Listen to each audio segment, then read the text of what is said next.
Et un constat, ce matin, les Français restent hostiles à certains vaccins. Moderna, AstraZeneca, est-ce que c'est parce que ça rime? Peut-être, c'est très concret dans les vaccinodromes. Les rendez-vous pour Pfizer sont pris d'assaut, c'est beaucoup plus timide pour Moderna. Quant à l'AstraZeneca, c'est souvent la défiance. Margot Bourdin, concrètement, quel vaccin a le plus d'effets secondaires? Alors c'est le vaccin AstraZeneca qui enregistre le plus de cas d'effets secondaires, près de 7500 au total, des douleurs au bras, de la fièvre, des maux de tête ou encore des thromboses, mais le risque est faible au regard du nombre d'injections, 0,3 cas pour 100 doses administrées.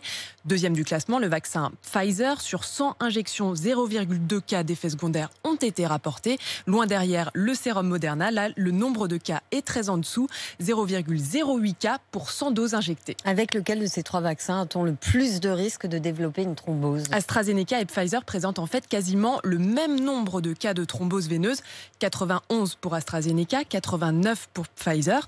Pour Moderna, en revanche, aucun cas de thrombose n'a été rapporté. Le vaccin a été jusqu'à présent très peu injecté, 675 000 injections contre quelques millions de plus pour les deux autres. Et pour la première fois, Margot, un lien a été établi entre les thromboses et le sérum AstraZeneca. Oui, en tout cas, c'est ce qu'affirmait hier un responsable de l'Agence européenne du médicament dans une interview à un quotidien italien.